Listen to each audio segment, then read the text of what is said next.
जैसे दुश्मन नीचे गिर पड़ा है, आप ऊपर चढ़े हो, अब उसको ऊपर आने का अवसर मत दो।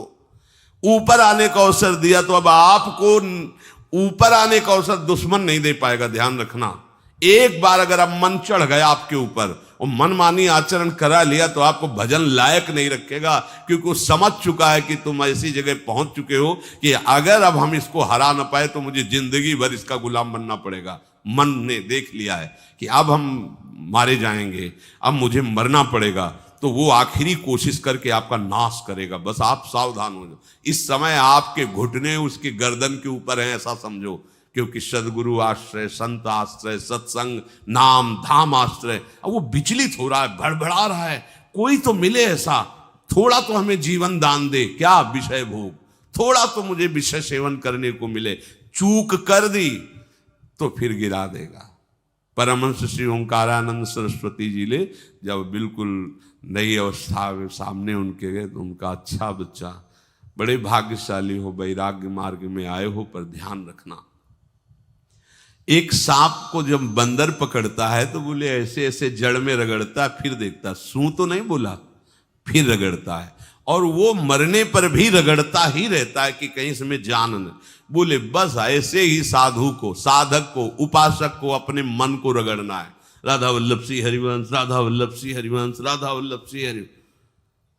अगर सू बोलने का मतलब अगर थोड़ा भी विषय स्फुरण रह गया है तो अभी रगड़ते रहो, राधा वल्लभ सिंह हरिवंश। फिर सच्ची कहते भजन करना नहीं पड़ता। जैसे भजन थोड़ी करना पड़ता है ही नहीं भजन किसी और, कुछ क्या करें, कुछ है ही नहीं यंत्रों में, वो स्फुरते केवल वही। अब उसको भजन थोड़ी करना है, रह ही नहीं गया, कुछ करना ही नहीं रह गया है। हंस रहे, खेल रहे, बात कर रहे, खा रहे, पी रहे, चल रहे, ठाड़े बैठे परे उताना, कबीर काहे हम राय ठिकाना, हर समय। पर वो स्थिति प्राप्त करने के लिए निरंतर अभ्यास की आवश्यकता है।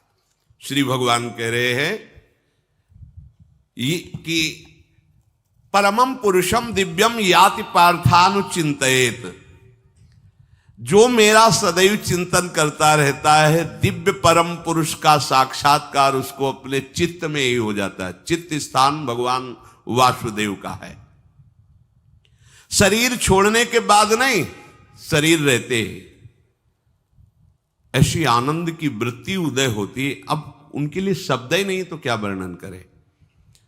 ऐसी आनंद की उसी आनंद में वो आनंद समुद्र प्रभु प्रकाशित होने लगते हैं। पर उस आनंद में जहां आपका थोड़ा प्रवेश होता है, आप उलझ करके विषय की तरफ चले जाते हैं। ध्यान देना हमारी इस बात को, यह अनुभवगम्य बात कहते हैं। जब आपको भजन का थोड़ा आनंद मिलेगा तो आप थोड़ा निश्चिंत जैसे होते हैं, उसी समय मन आपको विषयों में फंसा देगा। जब आपको भजन का अभ्यास बढ़ने लगे, आनंद मिलने लगे, तो आपको उदासीनता बढ़ानी है, हंसना नहीं है, लोगों से मिलना नहीं, खेलना नहीं है, क्योंकि इस समय चढ़ाई का है। आनंद स्फुरित होने लगा, बचाओ, बिल्कुल आसपास से सुरक्षित हो जाओ। वो आनंद ही आपको ऊपर ऐसी स्थिति में ला देगा जहां ये विषय नहीं ले जाएंगे। भगवान कह रहे परमम पुरुषम दिव्यम याति पार्थानुचिंतयन्, जो निरंतर अभ्यास चिंतन का करता है उसे चित्त में ही भगवत साक्षात्कार हो जाता है। अगर आप सावधान नहीं रहेंगे, चिंतन सही नहीं रहेगा आपका, तो किसी भी अवस्था में ये विषय चिंतन छूटने वाला नहीं।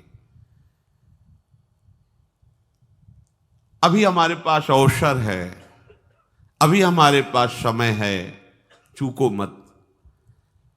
ये बहुत सूक्ष्म लड़ाई है, ये कोई बाहर के लाठी डंडा गोली वाली लड़ाई नहीं है, ये अंतर की लड़ाई है।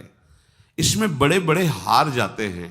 अगर कोई जीत पाता है तो एकमात्र भगवान को समर्पित चित्त वाला जीतता है। हमें लगता है आपको बढ़िया समर्पण का अवसर है। अब आप ये जो मना किया जाता है, उन विषयों का भोग करते हैं, विषयों का सेवन करते हैं, तो फिर ऐसा लगता है अब हम नहीं कर पाएंगे, हमारे पास कोई चांस नहीं रह गया कि अब आपको संभाल सके। इसलिए आप सहयोग कीजिए। ये बाहरी आनंद 4 दिन का है, मान जाओ, बाहरी आनंद। ये श्री जी के मार्ग के लिए हम कह रहे हैं किसी जन्म में भगवत प्राप्ति करनी। अगर आप नहीं कर मानोगे, मनमानी आचरण करोगे तो भ्रष्ट हो जाओगे। ये संसार का स्वरूप है, किसी न किसी बहाने से वो आपको सतमार्ग से हटाएगा। ना किसी को घर आने दो, ना किसी के घर जाओ, ना किसी को रंग लगाओ, ना किसी से रंग लगवाओ। अपनी प्रिया प्रीतम के साथ होली खेलो। यहाँ जो सत्संग हो रहा है ठीक है, सुना, एकांतिक किया, कुटिया में जाओ चुपचाप, अपने श्री जी को रंग लगाओ, श्री जी के सामने पद गाओ, श्री जी के सामने नाचो, उन्हीं तो भावना में उनके साथ खेलो, किसी और की जरूरत नहीं। कोई अब दूसरा हमें छुए, दूसरा कोई हमारा अपना बने, अब हमें जरूरत नहीं है। देखो हमारी भाषा समझ में आ रही हो तो समझ लेना, नहीं बाद में पछताओगे। किसी को भी अपने साधन कक्ष में प्रवेश मत दो, किसी को अपनी कुटिया में मत आने। अब आप यहां गृहस्थ नहीं हो, यहां भी रह रहे हो, भले गृहस्थ वेश में रह रहे हो, आप वनवासी हो, आप श्री जी के उपासी हो, कोई व्यवहार की जरूरत नहीं। जब ऐसे रहोगे तो श्री जी आएंगे आपसे खेलने। निष्ठा, हृदय में निष्ठा। अब व्यवहार की गुंजाइश नहीं रह गई, हमारे पास समय नहीं व्यवहार का। हमारी बातें मान लो पर आप लोग मानते नहीं हो, इसलिए रंग नहीं चढ़ पा रहा। अरे वो बेचैन है आपके साथ खेलने के लिए, उनकी तरफ जब देखो ना तो बेचैन है, पर उनकी तरफ कोई देखना ही नहीं चाहता। वो तो यही से फुर्सत नहीं मिलती भोगों से खेलने के लिए, संसार के राग में खेलने के लिए। अरे वो तो लालायित है, वो तो खुशी हो रहे कि ये हमारा शरणागत हो गया, अभी हमारी सहचरी बनेगा, हमारी सेवा में आएगा। शरणागत हो करके पीठ कर लिया श्री जी की तरफ, मुख कर लिया संसार की तरफ, तो दोनों लाड़िले उदास बैठ जाते हैं। अब क्या करें, ये तो उधर मुख करके जा रहा है, चलो फिर कभी लौटेगा, वो फिर इंतजार कर रहे हैं। विमुख भये निमिषो ना अकृपा, जब चिते तब ऐसे। खूब अभ्यास करो नाम। जब कोई होली दिवाली त्योहारी, हमारा सारा त्योहार लाडली लाल से है, इन्हीं के साथ खेलो। देखो तुम्हें बताएं, जो बच्चा बाहर खेलने नहीं जाता तो माता पिता उसके साथ खेलने लगते। कैसे? घुटने के बल चल रहा है तो वो पिता भी घुटने के बल चलेगा उसके साथ साथ। वो तोतली बोलेगा तो वो भी तोतली बोलेगा। देखा है कभी ऐसा? ऐसा कर। तो ये हमारे स्वामी भी जब देखेंगे कि अरे ये तो किसी से राजी नहीं है, केवल हमसे खेलना चाहता है, इनके लाने का एक ही उपाय है, ध्यान रखना, अनन्य व्रत। नहीं चाहिए हमें और। जैसे कल आप सुन रहे थे, पपीहा बन के रहू रे, बस यही चातक व्रत नहीं, हमें नहीं चाहिए। अगर हमारे रंग पड़ेगा तो लाडली लाल का पड़ेगा। हम खेलेंगे तो लाडली लाल के साथ खेलेंगे, नहीं तो अब आजीवन नहीं खेलेंगे, आजीवन नहीं खेलेंगे। अगर हम पाएंगे तो इनकी जूठन पाएंगे, नहीं तो प्राण त्याग देंगे। जिएंगे तो वृंदावन में जिएंगे, नहीं जीवन।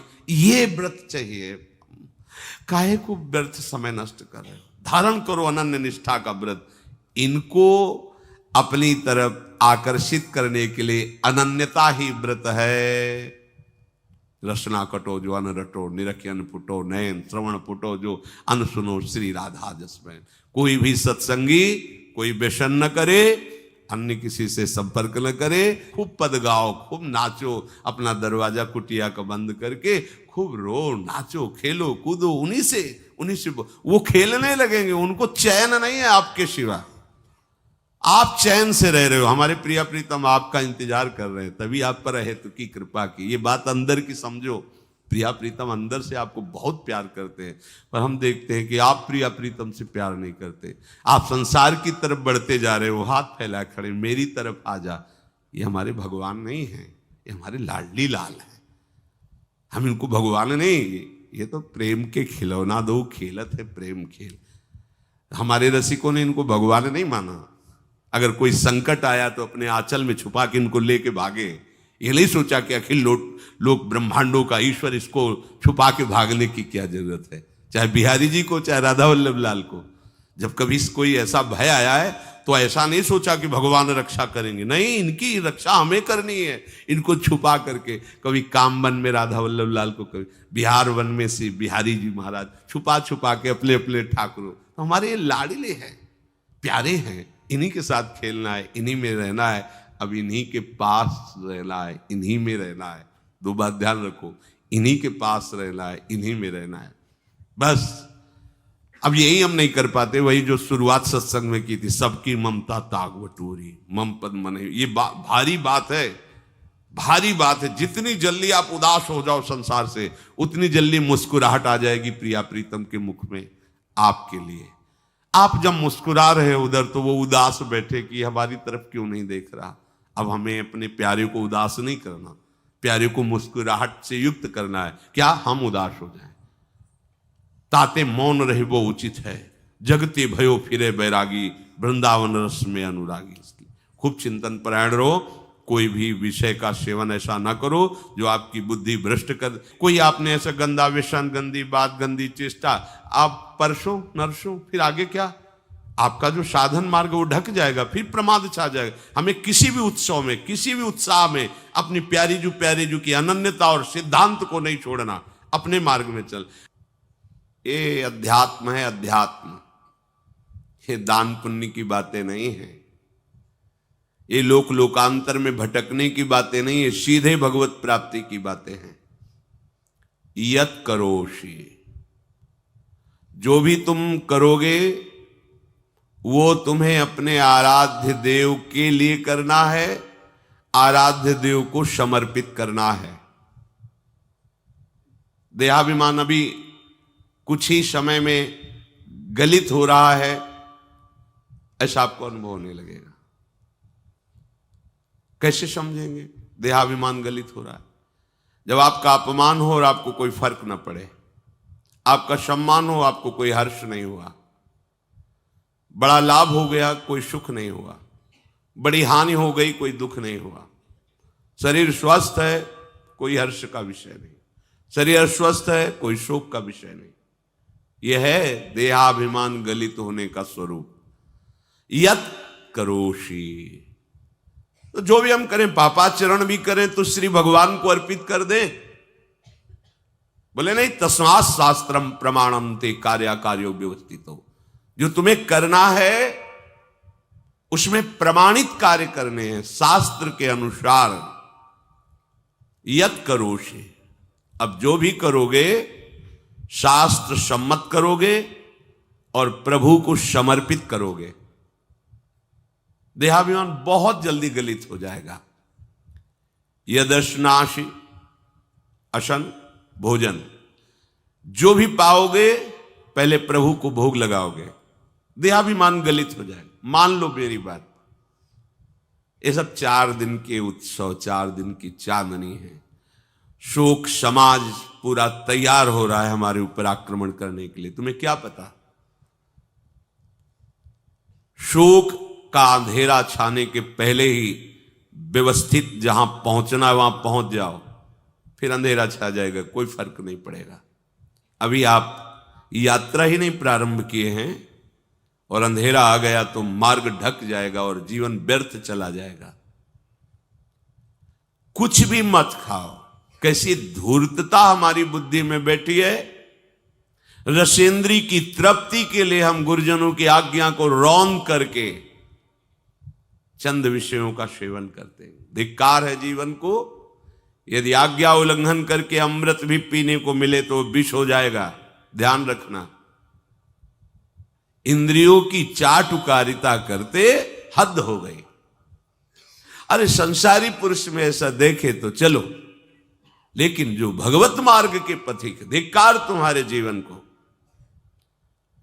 प्रियाजू को बिना भोग लगाए अर्पित किए तुम पाने के लिए उत्साहित कैसे हो रहे हो?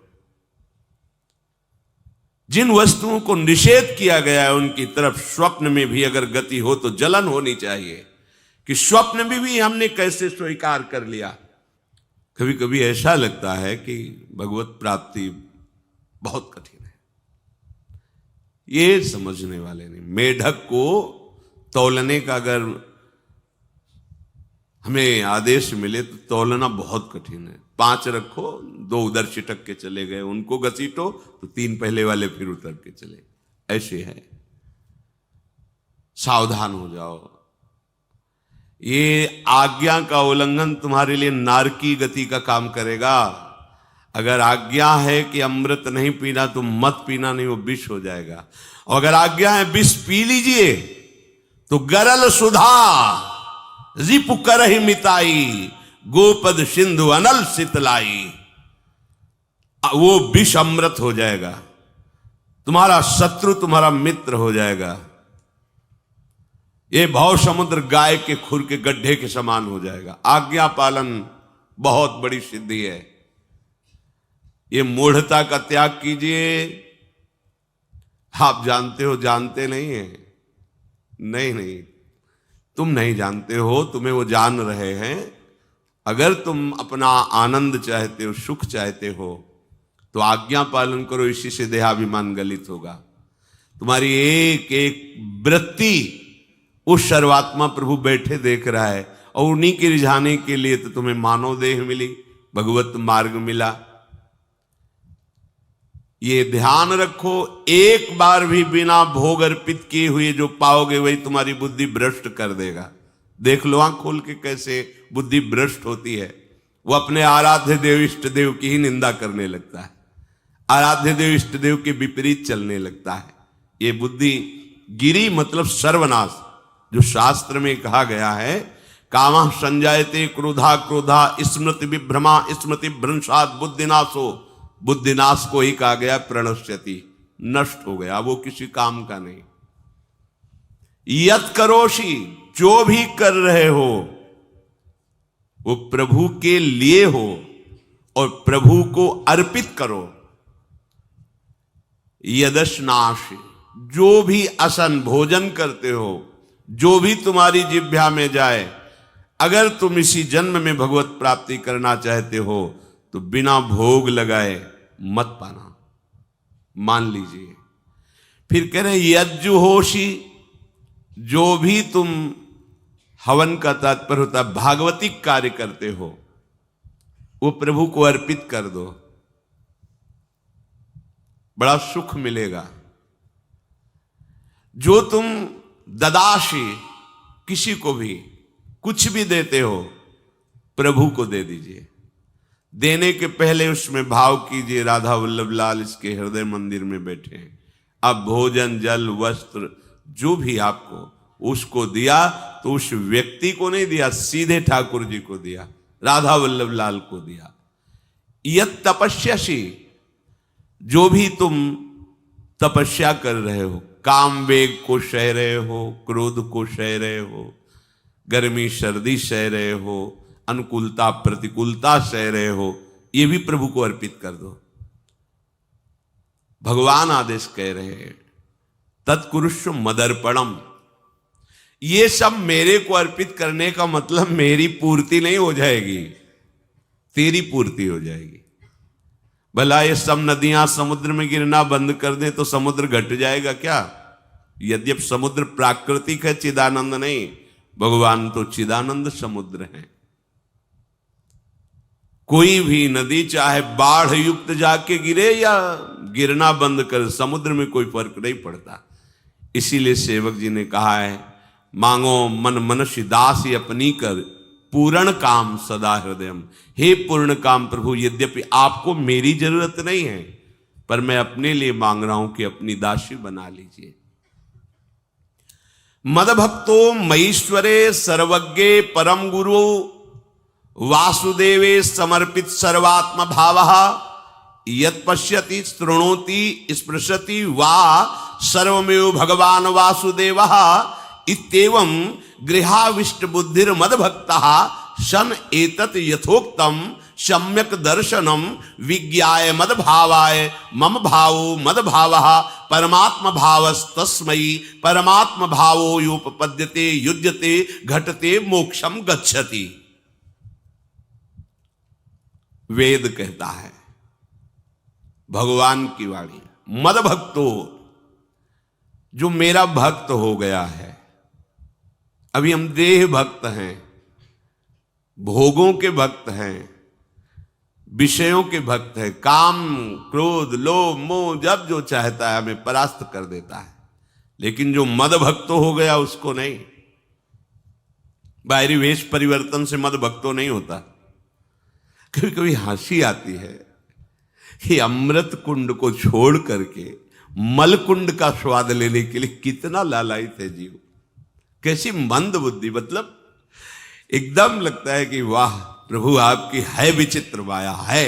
ये इधर कूदे तो अमृत कुंड है, इधर कूद रहा है मल कुंड है। वो जानबूझ करके अमृत को त्याग करके मलकुंड में जा रहा है। जहां हमारी प्यारी जी और प्यारे जी की ऐसी सुख वृत्ति है, वेणु कानन कुणित श्रवण सुंदर सुनत मुक्ति सम सकल सुख पाए पग पेलिरी। मोक्ष सुख को भी लात मार करके जिस सुख में बढ़ा है, कैसा कैसा तुम्हारा आश्रय है। हमारे युगल सरकार का ऐसा सुख है कि मोक्ष सुख थूक देने योग्य हो जाता है, और आप युगल सरकार को एक तुच्छ विषय के लिए छोड़ देते। कैसे भक्त हो तुम, कैसे हो तुम? खुद प्रश्न करके देखो। कभी तुम्हें अपने ऊपर धिक्कार नहीं आता? अपने को बहुत चतुर समझते हो, अपने को बहुत प्रवीण समझते हो कि कोई नहीं जानता हम क्या खाते हैं, कोई नहीं जानता हम कहां जाते हैं, कोई नहीं जानता हम कैसे खिलाड़ी हैं कि खेल रहे हैं। अरे पागल, तू कैसा खेल रहा है। ये जगन नाटक वैभवा, वो बैठे हुए डायरेक्टर सब कुछ देख रहा है और तुम्हारी कहानी लिख रहा है। बहुत होश में हो जाओ, हर समय तुम दृष्टि में हो, ऐसा मत समझो। मद भक्तो मईश्वरे सर्वज्ञ, समझ मैं सर्वज्ञ हूं, मैं सब कुछ देख रहा हूं। परम गुरु, मैं गुरुओं का भी गुरु, परम गुरु हूं। भगवान बोल रहे वो है, वही परम गुरु है, क्योंकि गुरु शब्द ही उन्हीं के आगे है, दूसरा कोई नहीं, कोई है ही नहीं दूसरा, दूसरो न कोई, वही परम गुरु है, क्योंकि उनके सिवा कोई है नहीं, वही है परम गुरु। बड़े करुणा में है। अगर ये सोचा जाए कि भगवान की वाणी और गुरु की वाणी अलग है तो भ्रम है आपको। भगवान की वाणी गूंज रही है, पकड़ो। आपको लगेगा बातें कर रहे हो, कहां गूंज रही है? अभी ट्रांजिस्टर लाइए, लखनऊ लगाइए, अभी बोलने लगेगा। तो वाणी गूंज रही ना लखनऊ की। कानपुर लगाइए, कानपुर बोल लेगा, क्योंकि उसमें पावर है उस वाणी को घसीटने का। एक यंत्र जैसा तुम्हारे अंदर तो पावर नहीं है, तुम अपने को बहुत पावरशील समझते हो। एक इतना बड़ा ट्रांजिस्टर लाइए, उसे आप अभी लगाइए बंबई, वो अगर स्टेशन आ रहा पकड़ में तो बोलने लगेगा कि बंबई की आकाशवाणी से बोल रहा हूं। आकाशवाणी पकड़ रहा है वो। तुम्हारे अंदर कितनी सामर्थ्य है। तुम गुरुवाणी सामने से नहीं पकड़ पा रहे हो, आकाशवाणी क्या पकड़ोगे? बहुत ज्ञानी, बहुत विज्ञानी, वो एक यंत्र पकड़ रहा है लोक के स्टेशनों को। अगर तुम मंत्र पकड़ लो तो तुम भगवान की वाणी ऐसे सुनोगे, ऐसे देखोगे, कहीं दूर थोड़ी है, सामने नृत्य करते रहते हैं। नेत्र खुले थोड़ा, पावर आप में है, जो मंत्र मिला है वो यंत्र पकड़ता है स्टेशन। पावर तुम्हारा सीधे पावर हाउस को पकड़ेगा। अखिल ब्रह्मांडों का पावर वासुदेवा समर्पित सर्वात्म भावः।